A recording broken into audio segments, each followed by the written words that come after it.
Are you wondering what it's like to live in Boulder, Colorado? Have you heard of the spell on Boulder? Well, stay tuned as we explore the relaxed and creative lifestyle of this little gem in Boulder County. My name is Carla Howell and I'm with Equity Colorado Real Estate, and I invite you to watch the story of Boulder. And if you like this video, please like my channel and subscribe. Let's get started.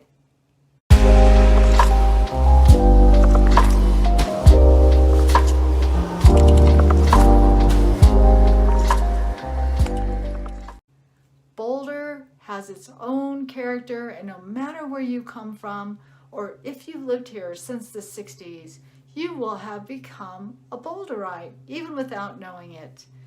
What the heck is a Boulderite? Well, a Boulderite is a general class of people similar to the hippie, and we'll get into the arrival of the hippies later in this video. A Boulderite lives on a diet of fruits, nuts, and granola, and other organic foods. They are very often liberal thinking and very much into outdoor activities. They can be distinguished by their economical yet functional vehicles and equally functional attire. The name is derived from the all-natural town of Boulder, Colorado. You know if you are a true Boulderite if you spend more than 10 hours a week in spandex, eat out at fine establishments wearing your fleece vest and very expensive shoes. If you drink 2 ounces of espresso for breakfast, 2 ounces of wheatgrass at lunch, and 24 ounces of microbrew with dinner, you have passed the test. A true Boulderite buys groceries on a commuter bike or cross-country skis, owns a bike and a bike rack that costs more than the price of their Subaru, and lives within walking distance of a yoga studio.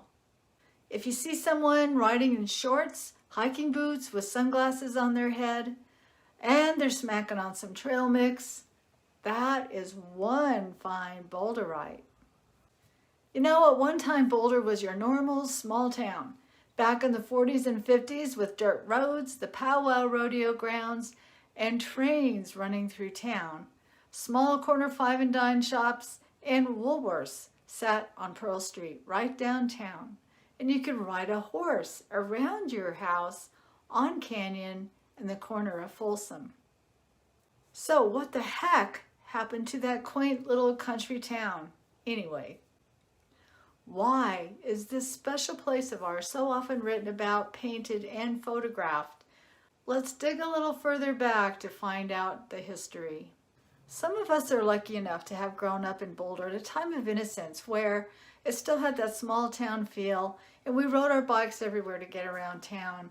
We stayed up till midnight, playing outside in the summer, until we literally dropped of exhaustion. There was no time for television. Many of us still live in the area today, while others who've traveled through Boulder at some point in their lifetime find themselves reminiscing of a brief visit to a place that they can't seem to forget. So how do they ease their pain? They create Facebook groups. How many Boulder Facebook groups can there possibly be? Here's just a few. I actually grew up in Boulder, Colorado in the 1970s. I was in Boulder, Colorado in the 40s, 50s, and 60s. I lived in Boulder in the 60s, 70s, and 80s. What is this Boulder effect all about anyway?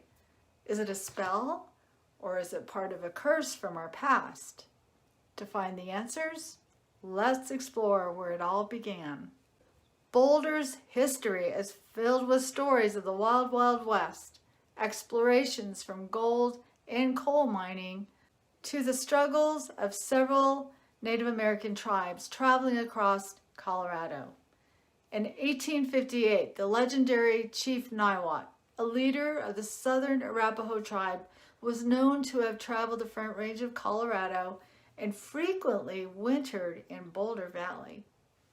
As he witnessed the increase in explorers coming into our area, attracted by mining, Chief Niwot shared his famous prediction. Some call it a curse, while others call it a spell. And this is what he said. People seeing the beauty of this valley, they'll want to stay, and in their staying, they will undo the beauty. The charming town of Niwot, named for Chief Niwot, is located in the most scenic area between Boulder and Longmont. The meaning of Niwot is left hand. You'll find that many local businesses and geographical landmarks in Boulder County have incorporated the name Left Hand as part of their branding and a tribute to Chief Niwot. Chief Niwot was killed in the Sand Creek Massacre in southeast Colorado in 1864. Today, even though there are many visitors that do move here, the communities of Boulder Valley have worked together to maintain its open space and views of the mountains. And you'll actually see farms and ranches and space between the lovely towns of Boulder Valley. And if you venture a little farther north, don't be surprised to find a herd of elk lounging in an empty field alongside of the road.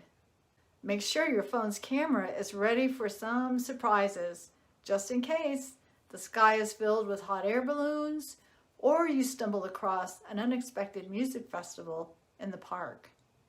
In 1859, gold was discovered in the mountains west of Boulder, and Boulder became a supply base for the miners. At the same time, coal was discovered in Marshall, a small area southeast of Boulder. To this day, mining claims still exist up and down the Rocky Mountains and are sold with the land that they sit on. And to some buyers, that may seem very exciting, but there ain't no gold left in those hills, and don't be surprised to find a bear burrowing down in that hole for the winter. Many of the lands that have mining claims are pretty much off the grid and sometimes actually landlocked, but there are a few claims on occupied properties just 15 minutes northwest of Boulder. Within a few short years, Boulder became an incorporated city. Colorado became the 38th state, and the University of Colorado was born in Boulder and would set the tone for its future generations as we see it today. With amazing growth of infrastructure, roads, and changes in technology from the early 1900s, the university continued to attract leaders in science and technology. In 1951, Boulder broke ground for the National Bureau of Standards, today known as the National Institute of Standards and Technology. Blessed by President Eisenhower's recognition, Boulder became the Mecca for federal research facilities and private technology businesses. So that is setting the stage for present-day Boulder. Very much alive today are companies such as Google, Apple, the National Center for Atmospheric Research, and also space and satellite companies.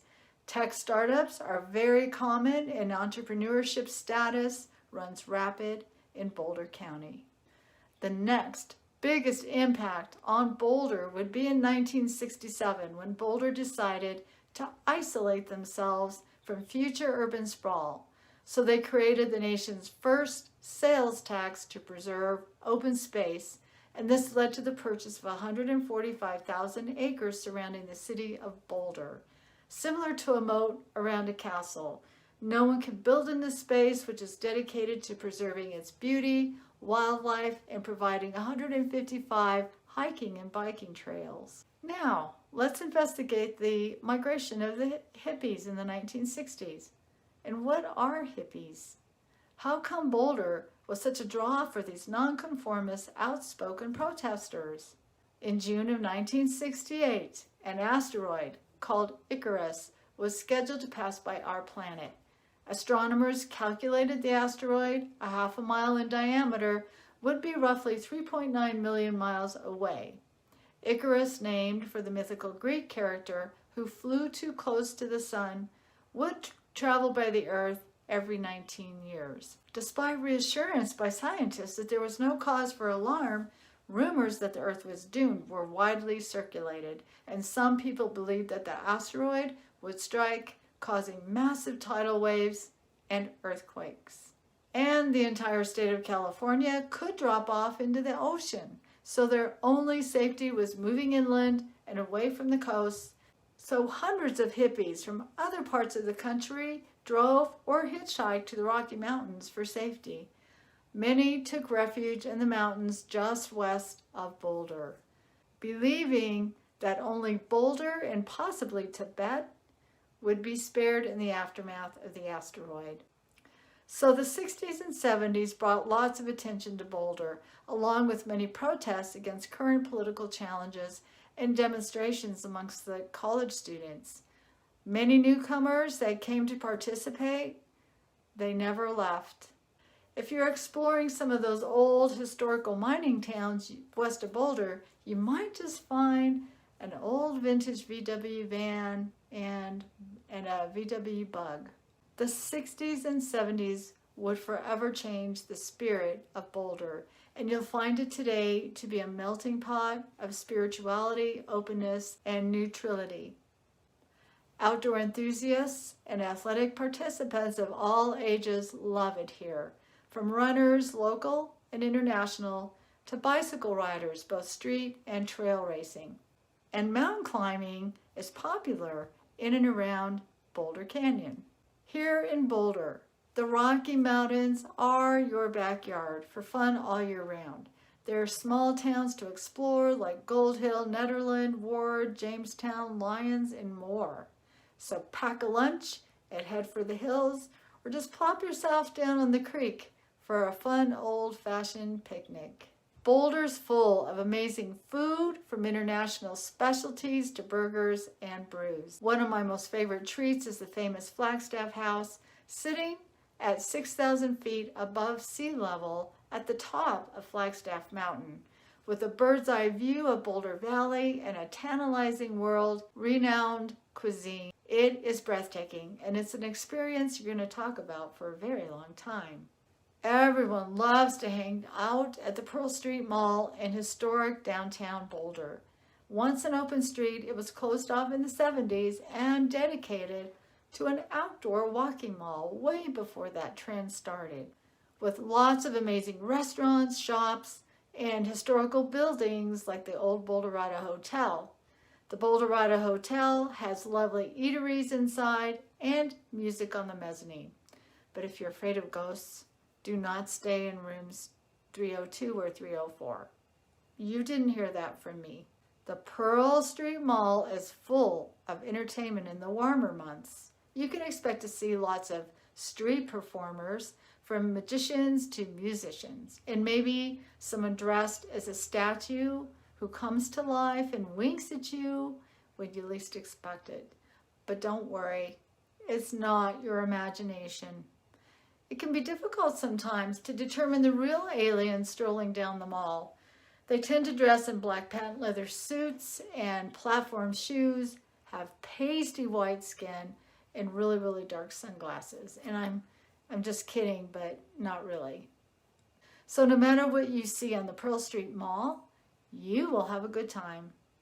Boulderites love to have fun with events like Inner Tube to Work Day, or hike the Flatirons like a weirdo by climbing the Flatirons mountains in full scuba gear, on a hobby horse, by moonlight on roller skates with birthday suits.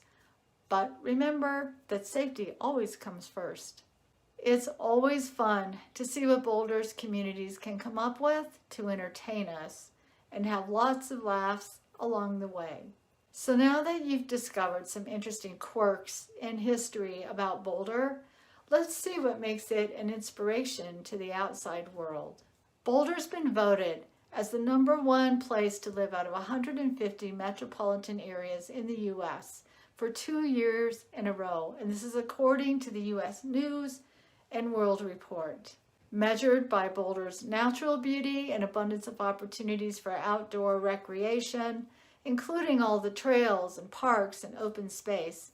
It's also been noted that Boulder has great schools, low crime, and a thriving community. I think this says it all about Boulder. Boulder County and the surrounding mountain towns continue to create a special bond between its mountain beauty, natural wildlife, and its fun-loving human inhabitants. It's an experience that most visitors remember, love to share, and love to reminisce about even years later. I hope you'll come and visit. Bring your outdoor gear, your love of food and fun and brews, and enjoy our beautiful mountain playground. But beware, you may not want to leave. Feel free to download the free Visitor's Guide to Boulder below and stay tuned for more videos. Thanks for watching. I hope you'll like my channel and subscribe.